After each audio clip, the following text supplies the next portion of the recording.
Salve pessoal, tudo bem? Davi Vega com vocês novamente.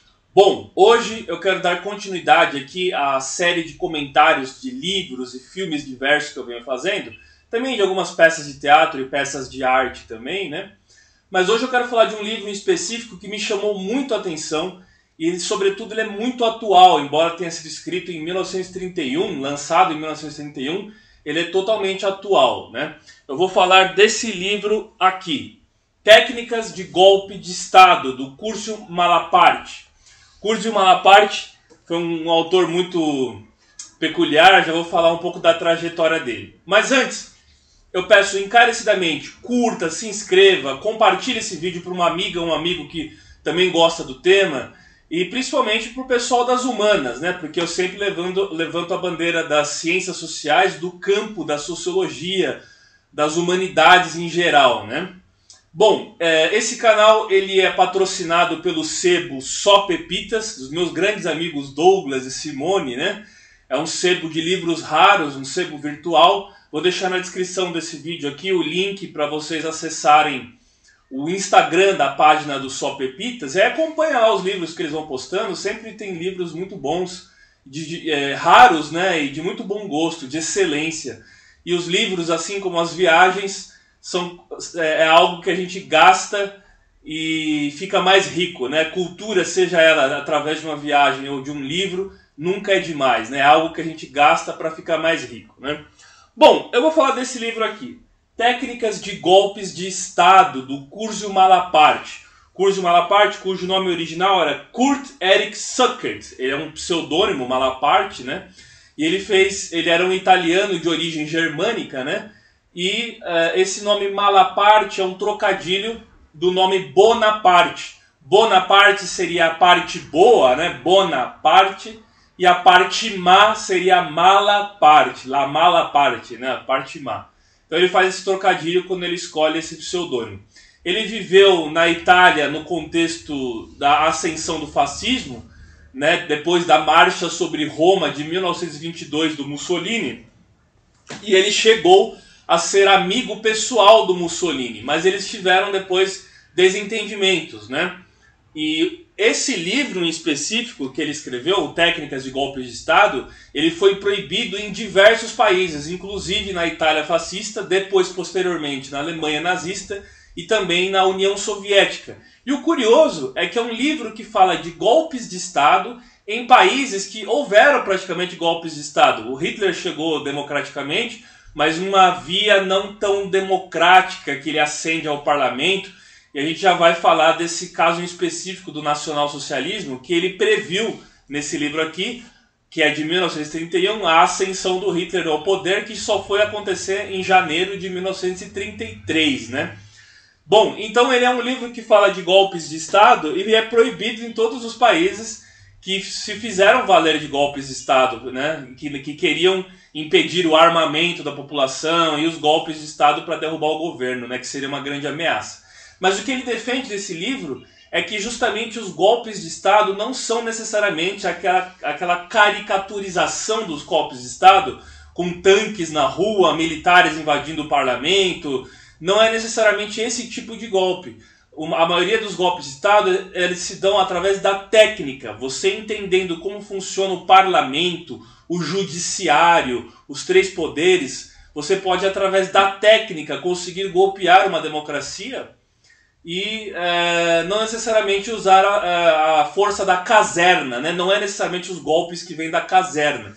E ele vai falar do 18 Brumário, ele vai falar de várias passagens da história onde ocorreram golpes, e ele cita também ele se foca bastante na questão do Trotsky, quando Leon Trotsky era o chefe da Guarda Vermelha, do Exército Vermelho, bolchevique, e ele vai analisar as táticas do Exército Vermelho da Revolução de 1917 na Rússia, né?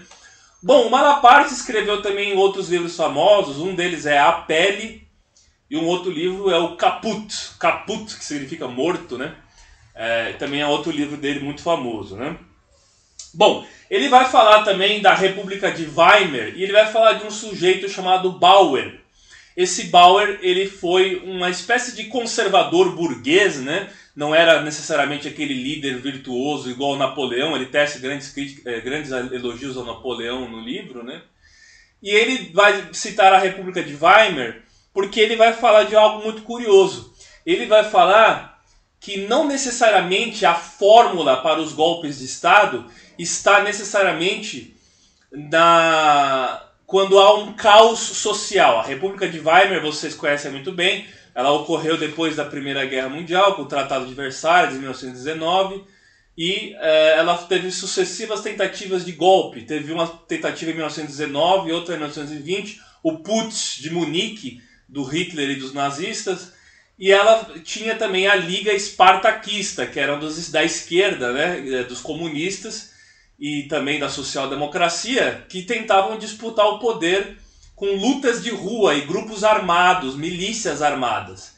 E era um caos total. Só que não necessariamente ela foi golpeada. O Hitler chega por um processo democrático, né? Depois do von Papen, lá, que era o conservador, ele acaba se tornando chanceler do Hindenburg. E quando morre o Hindenburg, ele ascende ao poder. E ele vai dar um outro exemplo, que é o exemplo do Piłsudski, que era um sujeito que deu um golpe na Polônia. Mas a própria Polônia, também quando o exército vermelho bolchevique do Leon Trotsky invade a Polônia, o país transferiu a sua capital de Varsóvia para uma cidade do interior, né, fugindo da capital Varsóvia, e acontece que eles estavam imersos num caos social. E se a fórmula e se a regra dos golpes de Estado sempre foi quando há um caos social, ele explica que na Polônia, no caso polonês, isso não aconteceu. E vai acontecer justamente golpes muitas vezes em países cujas democracias são plenas, são bem constitucionais e são bem fortes, as instituições são bem fortes, porque bastam juízes, por exemplo, do judiciário, agirem politicamente, e aí isso se configura num golpe, ou até mesmo num golpe parlamentar, entre parlamentares eleitos também, né? Ele chama a atenção porque ele vai chamar de catilinários. Catilinários, tanto os revolucionários de esquerda, quanto os revolucionários fascistas de direita. Então, os extremismos ele vai chamar de catilinário porque vocês conhecem muito bem a história do Cícero e do Catilina, né? Da Roma Antiga. O Catilina ele era um notório golpista que queria dar um golpe em Roma, e o Cícero tem um embate com ele no Fórum Romano, vencendo o Catilina, né? E aí esse episódio foi muito famoso da Roma Antiga, e tem um livro do Cícero, Catilinárias, que fala sobre a oratória, um grande exercício, uma grande obra em nome da oratória, da famosa oratória, né? E aí tem aquela questão que é o quousque tandem em latim, que significa até quando, né? Até quando vocês vão ficar aí passando pano para golpistas e para possíveis pessoas que querem derrubar a normalidade republicana e essas coisas, né? Eu tenho um vídeo sobre o Catilina e o Cícero, que eu faço uma análise do que o Brasil está vivendo atualmente, sob a luz dessa discussão do Cícero e do Catilina. Vou deixar o link desse vídeo na descrição desse vídeo aqui também. Bom, o Curzio Malaparte ele teve uma trajetória muito turbulenta, né? Ele era amigo pessoal do Mussolini, quando o Mussolini estava no poder e tudo mais. Só que depois de um tempo de desentendimentos, ele acabou sendo expulso das cátedras aos quais ele pertencia. Ele escreveu um jornal chamado La Conquista dello Stato, a Conquista do Estado, né? Também tinha o Il Popolo d'Italia, né? Mas ele escreveu a Conquista do Estado, que vai ser um nome que vai influenciar inclusive o Ramiro Ledesma Ramos, das Juntas de Ofensiva Nacional Sindicalistas na Espanha, que escrevia num jornal chamado La Conquista del Estado também. Ele se inspirou no Curzio Malaparte. E o Mussolini deixou ele afastado. Só que depois, com o lançamento desse livro em 1931, ele passou a ser uma ameaça. E o próprio Hitler e os nazistas queimavam os exemplares desse livro nas fogueiras públicas, das queimas de livros que eles faziam e tal, né? E a pedido do próprio Hitler, ele pressionou Mussolini para manter o Malaparte na cadeia. E o Malaparte ficou preso durante muito tempo. Ele foi exilado para a França e na França ele lançou o livro. Esse livro foi lançado na França primeiramente e recebeu muitos elogios, inclusive, do governo francês. Porque é um livro que fala sobre golpe de Estado, mas ele serve para prevenção dos golpes de Estado. Ele escancara como se dão os golpes de Estado, não no intuito da pessoa ler esse livro para derrubar o governo, mas sim para os governantes se prepararem e estarem preparados para evitar que isso aconteça, né? É claro que vai ter gente que vai usar isso como má fé, de má fé também, né? Assim como o livro do Príncipe, do Maquiavel, ele tem essa questão ambígua, né? Assim, o outro italiano, Maquiavel, né? Do renascentista, né? O livro dele, do Príncipe, pode ser usado tanto para um líder virtuoso quanto para um déspota também, né? Bom, e o Malaparte então vai ser preso, depois ele vai ser perdoado e ser enviado para a Etiópia, que os italianos invadiram a Etiópia, né? A antiga Addis Abeba, né? E aí ele vai se juntar ao exército italiano, ele vai ser perdoado, ele vai se juntar ao exército italiano, e ele participou na Segunda Guerra Mundial, inclusive da batalha na linha gótica, que é onde os brasileiros da FEB, da Força Expedicionária Brasileira, estiveram na Itália, né? Depois, com a morte do Mussolini, né, em 1945, lá, quando ele foi executado, ele e sua amante, Clara Petacci, né, aí o Malaparte pôde ter uma aparição melhor sem essa perseguição, né? Vários intelectuais famosos foram presos na época do Mussolini, o Gramsci, né, o Antônio Gramsci foi um deles também, né? E alguns opositores políticos também foram mortos, né, como o próprio Matteotti, né, o Giacomo Matteotti. E o que salvou muito o Malaparte também de um destino tão infeliz quanto o do Matteotti, o que salvou ele da morte, né, da execução, é que ele era amigo do Galeazzo Ciano, né, o Conde Ciano, que era genro do Mussolini, né, e era membro das relações exteriores do governo Mussolini. E ele era amigo do Malaparte. Então isso salvou Malaparte de um destino tão infeliz, assim como esses destinos desses outros, né? Ele vai falar de líderes virtuosos e líderes despóticos. Um dos líderes despóticos que ele menciona é o Oliver Cromwell. O Cromwell que proclamou uma curta república despótica na Inglaterra, né?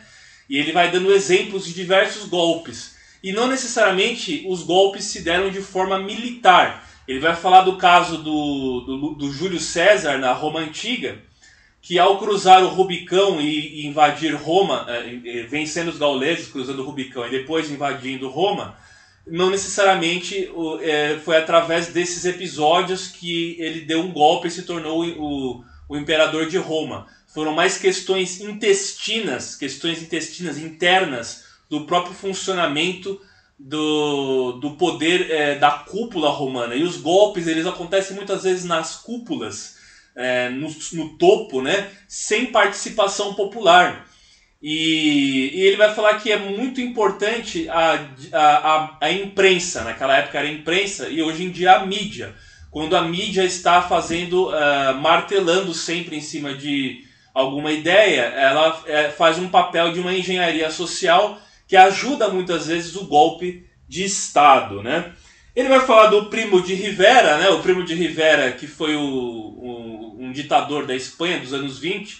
E depois, em 1930, ele termina a ditadura do Primo de Rivera e em 1931 é proclamada a Segunda República Espanhola. Ele era o pai do José Antônio Primo de Rivera, da Falange, né, e tal. E ele vai falar que tanto o Piłsudski, né, e o Primo de Rivera são exemplos de golpes de Estado parlamentar, que não foram golpes de Estado com uma revolução armada, nem nada disso, igual aconteceu com o Trotsky. O Trotsky, sim, foi com a Revolução Russa do Lenin, do Trotsky, e depois o Trotsky invadindo a Ucrânia e a Polônia. Isso sim são exemplos de golpes de Estado, né? de revoluções armadas, né? Mas no caso do Primo de Rivera e desse ditador polonês, foram articulações na cúpula, no topo, né? O que faz também dos golpes não só a revolução, mas também articulações dentro do próprio parlamento ou de um judiciário corrupto também, né? Ele vai falar que as nações, principalmente as nações republicanas democráticas, que a democracia é bem consolidada, o Estado liberal, ele chama de Cândido, são as democracias Cândido, aquele personagem do Voltaire, né? O Voltaire que tem aquele livro sobre o Cândido, uma discussão que ele era protestante e foi condenado, né? Tem toda aquela discussão sobre liberdade também, né? O Voltaire sendo um notório liberal também, né? Bom, ele vai falar que as democracias estáveis geralmente não têm esse problema de golpes de Estado. E o Brasil, né, claro que ele não fala do Brasil, mas eu estou trazendo a discussão o Brasil aqui. O Brasil, a República Brasileira, ela sempre foi marcada por diversos golpes, né? A própria República ela foi um golpe, né, um golpe militar de 15 de novembro de 1889. E a gente teve a Revolução de 30, teve depois a morte do Getúlio Vargas em 54, a Revolução de 64, a ditadura militar de 64, e há quem diga, né, pelo viés de alguma interpretação ou não quero entrar nesse mérito, que 2016 foi um golpe também. Então, assim, o Brasil, a República Brasileira, ela foi marcada por golpes, e o que marca a democracia brasileira é a fragilidade, a sua fragilidade. Nossas instituições, embora ela seja uma das mais consolidadas de toda a América Latina, ela também tem esse lado de fraqueza, né? Bom, e ele vai falar, assim como eu disse que era importante a imprensa, e as pessoas falavam do PIG, né? Partido da Imprensa Golpista, que seria a imprensa que fez, acho que sobretudo a Globo, né? Que fez toda aquela movimentação na época do impeachment da Dilma. Ele vai falar que quando aconteceu com o Luiz Bonaparte no 18 Brumário, ele vai falar que o controle dos jornais e da imprensa foram primordiais. Os controles dos jornais e da imprensa no contexto do 18 Brumário de Luiz Bonaparte. Vocês sabem que o 18 Brumário foi uma revolução que não deu certo e depois ela acabou descambando para o lado dos conservadores. Tinha a montanha, que era a social-democracia. O Marx escreve sobre isso, né? No 18 Brumário de Luiz Bonaparte, né? E o Napoleão III, né? O Napoleão III, né? E aí toda aquela revolução foi minguada, acabou dando vazão ao reacionarismo e acabou dando o golpe de Estado do Luiz Bonaparte. Eu tenho um vídeo falando do 18 Brumário, vou deixar também na descrição desse vídeo aqui, caso vocês queiram assistir, um vídeo falando do livro do Karl Marx, do 18 Brumário, né? E aí ele vai falar também do problema da complexidade do Estado moderno. E ele vai chamar a atenção a isso. Era muito mais fácil se fazer golpes de Estado armado nos Estados antigos do que a complexidade do Estado moderno. Talvez numa Roma antiga fosse até mais fácil você golpear o governo do que um Estado moderno, porque o Estado moderno ele tem toda uma complexidade, e o próprio cidadão moderno não é o mesmo cidadão, se é que a gente pode chamar de cidadão, o sujeito do passado, né? E essa complexidade, ela inviabiliza muitas vezes uma articulação de um golpe. Por exemplo, muitos falavam que no governo Bolsonaro estava iminentemente um golpe em curso. Só que se ele tivesse vias concretas de realizar isso, ele poderia ter conseguido. Mas a situação é outra. Não é a mesma situação do Brasil de 31 de março de 1964. Mesmo com todo o apoio popular e com o enfraquecimento das instituições, o cenário mudou, porque nenhum país é isolado, ele faz parte de uma comunidade internacional, ele tem uma série de articulações, não só nacionais, regionais, mas também internacionais, que inviabilizam muitas vezes um processo de ruptura dessa forma, né? Então é muito curioso, porque nesse livro ele vai chamar a atenção a tudo isso, e ele não está ensinando a fazer o golpe de Estado, né? Ele está justamente escrevendo esse livro para a sua prevenção, né? Bom, ele vai falar que muitas vezes o que configura um empecilho ao golpe de Estado, mas que também favorece quando o golpe de Estado é na verticalidade, quando ele acontece na cúpula e não com as massas se rebelando, é a questão do Estado policé, o Estado policialesco, que ele chama de policé, que seria o gendarme, né? O que a gente chama em sociologia do gendarme, é o Estado policialesco, né? E é exatamente isso que, de certa forma, aconteceu na época do Kerensky. Alexander Kerensky, que era um moderado, né, que depois o Lenin acabou ganhando a Revolução, depondo o Kerensky, e com a Revolução de Outubro de 1917, a Rússia se torna um Estado comunista e a União Soviética era criada em 1922, se eu não estou enganado, né? O Lenin morre em 1924, e em 1922 acontece a Marcha sobre Roma. Então, nesse livro, ele vai falar tanto das técnicas de golpe de Estado do Trotsky aliado ao Lenin, quando o Trotsky comandando o exército bolchevique, que significa a maioria, e os mencheviques eram a minoria, né? Os bolcheviques ganham a revolução, e ele vai falar também do contexto da marcha sobre Roma do Mussolini. E o curioso é que o Mussolini veio dessa tradição socialista também, né? Ele era um notório socialista antes de debandar para o lado do fascismo, né? Seu pai também foi um líder socialista. Até o seu nome Benito é uma homenagem ao revolucionário Benito Juárez, né? Lá do México e tal. E ele vai falar que intelectuais como o próprio Giovanni Gentili foram citados e admirados pelo próprio Lenin, né? E vice-versa. O Lenin parece que quando teve a marcha sobre Roma de 1922, ele teria tecido elogios porque não se sabia muito bem o caráter dos fascistas. Eles não sabiam muito, os fascistas eles não tinham um espectro muito bem definido, por isso que até hoje tem essa discussão se eles estavam mais à direita ou se eles estavam mais à esquerda. Eu já li autores falando que eles vêm da tradição jacobinista, outros falando que eles são contra-revolucionários da tradição reacionária. Então, assim, é uma discussão muito ambígua. Eu não quero entrar nessa discussão porque não é a discussão do livro. Mas ele vai falar do contexto dos camisas negras que queriam iniciar uma espécie de guerra civil, mas conseguiram conquistar o poder sem uma revolução de fato, né?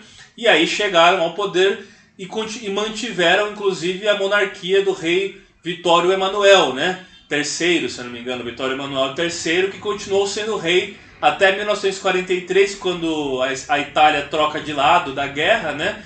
E o Mussolini acaba tendo um estado fantoche, que era o estado da República Social Fascista da Itália, do norte da Itália, que era um estado fantoche. Na verdade, era um estado que os alemães deram para o Mussolini, né? Porque a Itália já tinha trocado de lado da guerra, o Mussolini foi traído e tudo mais, né? Bom, depois o Mussolini vai ser resgatado pelo Otto Skorzeny, né? O Otto Skorzeny, mas acabou sendo descoberto após o seu resgate, né? E morto pelos partisanos, né? Os partisanos, né? Que cantavam a canção Bella Ciao, né? Que Bella Ciao ficou a canção antifascista até hoje, né? Bom, e aí uma coisa curiosa nesse livro também é que ele prevê que o Hitler ia chegar ao poder da forma que chegou, até democraticamente entre aspas, né? E quando o Hitler chega ao poder, ele previu nesse livro que ele ia dissolver todas as suas forças que pudessem dar problema para ele, todo o seu braço armado. Porque o Hitler se fez por conta das milícias das Sturmabteilung, as SAs, que eram as milícias do Ernest Röhm, né? de milícias de rua, né? Exércitos do Partido Nacional Socialista Alemão, que depois poderiam se voltar contra o próprio Hitler. E o que ele fez? Ele dissolveu na noite das longas facas, né, na noite dos longos punhais. A SS acabou dissolvendo a SA, muitos líderes foram presos e mortos, inclusive o Ernest Röhm foi executado. E isso é muito comum quando você tem um poder paralelo, mesmo que você se utiliza desse poder paralelo para se chegar ao poder, ele pode se voltar contra você. E foi basicamente isso que aconteceu no 18 Brumário. A revolução, ela foi, teve um certo momento da revolução que se perdeu e os reacionários, os conservadores, conseguiram pegar todo aquele movimento para eles. Dizem que as jornadas de junho de 2013 aqui no Brasil, né, as manifestações do passe livre, lá do movimento passe livre, contra o aumento da passagem e tal, aconteceu algo semelhante. Dizem que em certo momento elas se voltaram contra o governo do PT, que estava no poder na época, da Dilma, né? E acabaram sendo utilizadas como um movimento anti-esquerda, né? Um movimento conservador. Os conservadores cooptaram esse movimento para eles, né? E aí deu no que deu, no que a gente já sabe, no impeachment e tudo mais, né? No impeachment de 2016 e tudo mais. Então, assim, esse livro, ao ler esse livro, você vai ter todas essas informações que eu estou falando para você mais detalhadamente, e você pode fazer comparações e analogias históricas, como eu estou fazendo aqui, inclusive com a nossa situação atual. Por isso que ele é um livro muito atual. Lembra que teve golpe de Estado na Turquia faz pouco tempo? O Equador teve um golpe de Estado, o presidente de direita do Equador dissolveu o parlamento do Equador. Foi na semana passada que isso aconteceu, né? Então a gente está assistindo a um tipo de democracia no mundo, que é a democracia populista. Até nos Estados Unidos teve uma tentativa de golpe, o 6 de janeiro, dos trumpistas lá que invadiram o Congresso. Quando que a gente ia imaginar que uma nação como os Estados Unidos pudesse passar por isso? Então, isso é um livro que, por isso que ele foi editado novamente, né, pela editora Avisrara, que é da Faro Editorial, esse selo, né? E é por isso que esses livros estão sendo editados novamente, porque a gente está assistindo isso novamente no mundo. É um livro que eu recomendo, não para tentar fazer conspirações contra o governo, derrubar o governo, jamais. Eu sou um democrata, eu sou um legalista, né? Acho que a gente tem que respeitar a Constituição, mas sempre estar vigilante contra as leis e os excessos, seja do parlamento, seja do judiciário ou seja do executivo. Quando eles têm esses excessos, é a população que tem que estar vigilante, porque, como eu disse, as técnicas de golpe de Estado, elas estão relacionadas às técnicas e não necessariamente à política e à ideologia e à filosofia política. Não é a filosofia política que está por detrás dos golpes muitas vezes, e sim algo notoriamente técnico. Por isso que o argumento da esquerda hoje é que houve um golpe parlamentar que se fez valer da técnica em 2016, né? Bom, recomendo o livro. Vocês encontram fácil na internet para comprar, um manual que vale muito a pena, não para, como eu disse, para derrubar as democracias, mas para aprimorar as democracias e o nosso senso crítico sempre, né? Valeu, gente, grande abraço, curta, se inscreva, compartilhe, valeu!